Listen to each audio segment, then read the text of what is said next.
This is Red Dead Railroad. I thought I'd do another video with some voice recordings, as despite how horrible the first one sounded, I actually had fun doing the voice work for it. So I thought another interesting video would be me going over my Red Dead Redemption 2 themed layout and go over all the details and, whatnot, all the Easter eggs and whatnot. So let's get right into it. Now, for those that don't know, Red Dead Redemption 1 and Red Dead Redemption 2 are both video games. They're pretty popular ones, and when I was re-entering the hobby, I just thought it would be really cool to incorporate those games somehow onto a model train layout, because I hadn't really seen anybody do that. There's one channel that did that in N scale, but for the most part, that was all I saw of it. And I really wanted to, pay tribute to those games. I love playing them. They're really fun. So that's how the Red Dead Railroad was born. And to give a bit more context before we really get into the layout aspects of this video, the games are both westerns. The first original one's set in 1911, so towards the end of the West. The second one's a prequel that's set in 1899, which is still kind of the dying West, but it's still the 19th century. Trains are featured in the game, but obviously they're not centered around them. So the mechanics of them and, all that aspects aren't exactly perfect, but they're pretty fun to mess around with.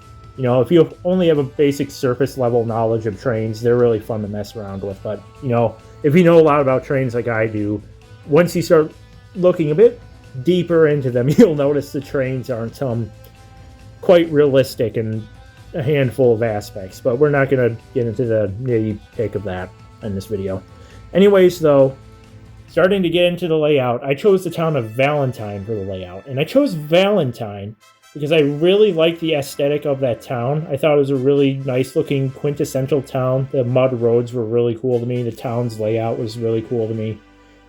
Second place, I almost went with Armadillo from the first game, which is like a arid desert frontier town.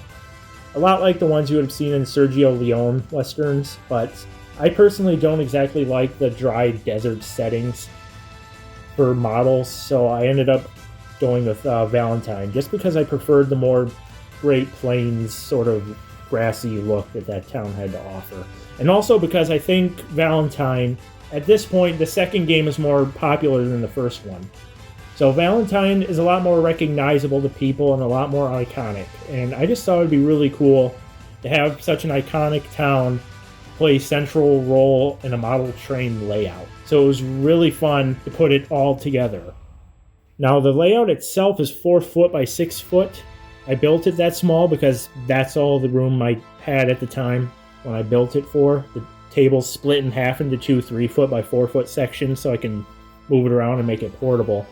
But for the most part, the layout has done a good job, despite its rather small size. But I think I'm ready to build a new layout. We'll talk about the new layout later. But first, let's talk about the details and whatnot that are featured on this current layout. Now, looking at this overview of the layout, the first thing you probably notice is going to be the dirt road, the main street, and that was actually one of the last things that I put onto the layout because I didn't really know how to do that initially, even though it's pretty easy now that I know how to do it. But really all I did was just take dirt from our driveway at my house, sift it, bake it to kill any germs, and then filtered all the magnetic bits out by running a magnet over it, because if the magnetic bits get into your trains, it will destroy the electronics or motor. So you have to do that if you use dirt from anywhere, really. And then I mixed it with Mod Podge glue, mixed it into like a goopy consistency, pouring water in. Then I put it onto the layout, spread it out, and then as it started to set, I ran wagon wheels over it, along with putting horseshoe prints into it with horse figures. And then I took figures to put footprints into it as well. And I think the texturing came out pretty good. For the next layout, I'm probably going to, experiment around with it a bit more and try and get the texturing a bit better. It doesn't exactly look muddy because I probably should have put epoxy over the roads after to give it like a glistening water effect.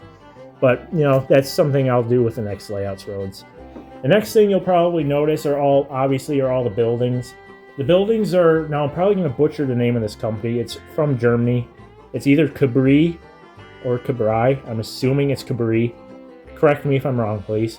But The buildings are all from this company from Germany who make kits, and they're all Frontier. They're standard kits. I don't currently have the skill set to scratch build buildings to match the ones in the game. So I had to get as close as I could with pre-existing kits. And I think they stand in pretty good. They look pretty close for the most part. I just repainted them and I slightly kit bashed a few to look more like the ones in game. And the church was a 3D printed model. I'll link where I got that off of eBay if you want a church like this. It looks pretty close to the one in Valentine. I'm really happy with it. And the train station is, I believe, Woodland Scenics. I don't remember the exact name. It might be just called the depot. I don't really know. But it's a really nice depot. It's not exact to the one in the game. The game has like a tower on top of it, and it looks a bit different. But it's close enough for me, and it looks recognizable enough as the depot, so it works. Same with the water tower that's adjacent to it. Up next is the corral there by the tracks. You know, that's in the video game too.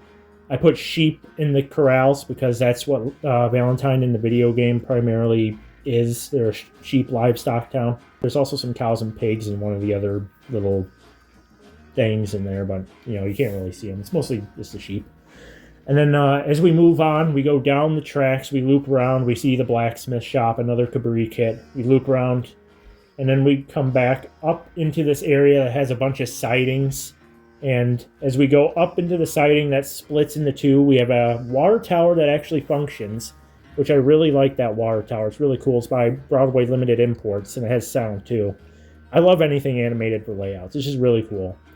And then the next building is the engine shed. I think that's a really old model power one, but you know, it's not the most detailed thing. If I reuse it in the next layout, it's definitely going to be getting modified quite a bit to look more realistic. And then we loop back around, we have the forest and everything, and we're back at the main depot for Valentine and the passing siding. So that's really all the buildings. I'm not going to go in depth on each and every building because they're literally just stock kit buildings, repainted and with new signage on them for the most part. But I'm happy with how they came out. Now moving on to figures, this was probably my favorite part of the entire layout build because I could cram a ton of Easter eggs in with these figures, these vehicles and whatnot. Arthur Morgan, the main protagonist, is featured on the layout. He's seen on his horse, and he's seen with a hog-tied bounty, which is a side thing you can do in the games. John Marston of the first game is seen, he's rearing his horse at the railway crossing. This is a nod to the trailer for the first game where he's doing the same thing. He's rearing his horse, almost getting bucked off it as a train goes by him. So I thought that would be a fun little reference there. Then we have other notable characters. We have Dutch Vanderland and Javier Escuela robbing a train. We have Uncle at a hotel. Mary Linton, who's Arthur Morgan's love interest. She's at the hotel too. There's Lenny Summers, who's a pretty fun character from the game at the saloon, because there's a mission where you get drunk with him as Arthur Morgan. That was a really fun mission. There's side characters in it too, like from Red Dead Redemption 1, there was Nigel West Dickens, snake oil salesman. He's there with his wagon of narcotics trying to swindle the people of Valentine there. Mr. West Dickens, the tonics merchant. Oh, the narcotic and bat piss salesman. Then there's, you know, Gavin's friend, who throughout the game is looking for his friend Gavin. There's the sheriff of Valentine, Sheriff Malloy. There's the sheriff from Tumbleweed there, Sheriff Freeman. And there's Mama Watson, who's a side character that you can meet. You know, it's really just endless. I put as many Easter eggs in this layout as I could. And, you know, it was just so fun doing that. And then the figures themselves, the vast majority of them are metal figurines. They cost me like $3 or $4 a piece, so they were really not cheap, especially when I had to buy a ton of them. But really, nobody makes plastic 19th century figurines, so I had to buy them. So I bought these HO scale metal figures. I had to paint them all personally, and what I did was I used NPCs, non-playable characters. These are all the AI scattered throughout the video game world. I used them as references for painting these figures. So for the most part, the figures you see on the layout are actually in the video game. And I just thought that would be a really cool way to build the world of this model that I'm building. It really helps sells that this is Valentine, you know. And then for the wagons, really, those were mostly Jordan Highway miniature kits, like the stagecoach and the buggies and the freight wagons. Those are an absolute nightmare to build. And I'm not being like, I'm not trying to be dramatic. They are horrible to build, especially if you're like me and you have really shaky hands, because they're so tiny and frail because they are to scale and fragile. I can't even count the number of times I've had pieces go flying off and never see them again because they were just so small. It was a nightmare, especially the Stagecoach, which you can see is slightly askew. I'm not going to go back and fix that because it was just such a nightmare to build. And then you might see a couple other wagons. Those were 3D printed. I bought those from Outland Models. They're a 3D printing company from China. I think they do a pretty good job. They're not exactly to scale. You can see that the wheels in particular look pretty chunky and whatnot, but they look pretty good. I'm not going to complain. They're pretty good. Now, moving away from the buildings and the vehicles and people and whatnot, let's talk about the track work and the locomotives. The track work is Bachmann Easy Track. Like I said, I was just getting back into the hobby at this point. And, you know, Bachmann Easy Track just seemed like it would be fine. Seemed like it would work. And for the most part, it does work. You know, the road bed's a bit too high, but, you know, whatever. The switches are they usually work. Sometimes I have derailments and I have to fiddle with them, but, you know, they are where they are. The next layout, I definitely will not be using Easy Track, though. I'll be probably switching over to Atlas. And I'll probably be upgrading to 22-inch radius curves because I'm currently at 18-inch radius, and I just have issues with larger locomotives overrunning on those curves. Let's move on to locomotives now. When I started out with the layout, I was primarily running only 19th century equipment. So that was basically Bachmann's 440s for the most part was all I was running. They're okay. But I will say I would avoid buying from their latest production run because I bought 2 locomotives from their latest run and both of them had horrible gearing issues with them. If I had any sense in me, I would have returned the Jupiter and 119 because I had to buy new ones to replace my old ones, which just wore out on me.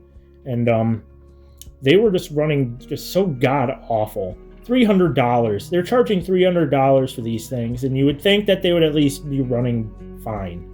And it's just kind of unacceptable at that price point to be selling locomotives that are just thumping around and stalling out, and that's another thing as well.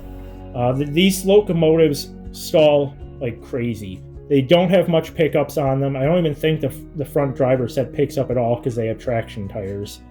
And I don't even think the front truck picks anything up either. So it's the last set of drivers and the tender wheels. So the thing, frequently, most of them will stall out on switches for me. And even if the track is pristine and clean, they will still stall out. And they're just very frustrating for me to deal with. Now, this is why you don't really see me running these 440s very much. This is why you see me running the larger turn-of-the-century locomotives more. It's because I'm constantly having problems with most of them cutting out and losing powers on switches and tracks, and it just becomes incredibly frustrating unless you put a tiny little keep alive in there, which I probably should. If I had any sense, I would.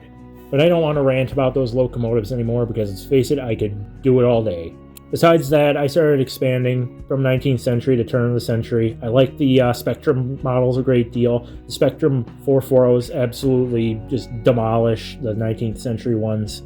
In details, operations, just about every aspect, they're a lot better. If you can get your hands on one of those Spectrum 440s, I highly recommend you do because they are very nice locomotives. Besides that, I have 4 6.0s, 2 6.0s. The Elco 260 by Bachmann is a really good runner. They don't pull much, but their mechanisms are pretty solid from my experience. I've never had issues with them. And then I have, the largest locomotives I have are like from the USRA era, like the Russian decapods and the 462s. That's as much as my track can currently handle, but I would like to get some larger ones soon, because I will have 22-inch radius on the next layout, so it would be nice to have some larger steam locomotives. And it's just a shame nobody really does 19th century equipment. The Sierra 3 everybody sees on the layout that I run is kind of like my star of the layout. That started as a Tyco model, which was oversized. A friend of mine, Michael Ramsey from Red Oak Trains, he totally overhauled all the mechanical and electronic stuff in that model for me, and it is just such a fantastic runner. It is such a great engine. I have another one that I'm sending to him soon that's been rebuilt into the Red Dead locomotive, the Central Union 460. I look forward to having that engine finished. I'm still waiting on decals for it, but once the decals get here, I'll be sending that to him, and he'll be getting that locomotive done for me too, which will be another great way to tie the whole layout together as well, having the train from the actual game running on the layout. And then quickly going over cars, it's the same as the locomotives. Most of it's 19th century rolling stock. Some turn of the century. The most modern cars I have are from like the 1970s. I don't really care much for modern stuff. I've always been a steam fan, so. Now that's pretty much about it for the layout. I've gone through over just about everything. Gone through the buildings, you know, the scenery, the figures, the track, the locomotives, the cars. There's really not much left else to say. I don't know if anyone saw, I made a post about it, and I've already mentioned, I'm going to be doing a new Red Dead layout. Larger than this one. It's going to include the town of Annesburg and the Saint Denis docks, which I really look forward to having some more variety in the scenery. But that's quite a bit of ways from happening. Definitely going to be happening after New Year's for sure. But in the meantime, I'll just be running the current layout. If anybody wants to see any specific content on the layout, feel free to comment. Any specific locomotives or, you know, whatnot. I'll be happy to oblige. And I'm thinking, once I get to the next layout, I'm going to do what Michael Ramsey of Red Oak Trains did and document the construction of the layout, the new run, into a series. I think that would be really fun to do, and I look forward to doing that too. So, anyways, though, thanks for watching. I appreciate it, and I hope you enjoyed the video. Goodbye.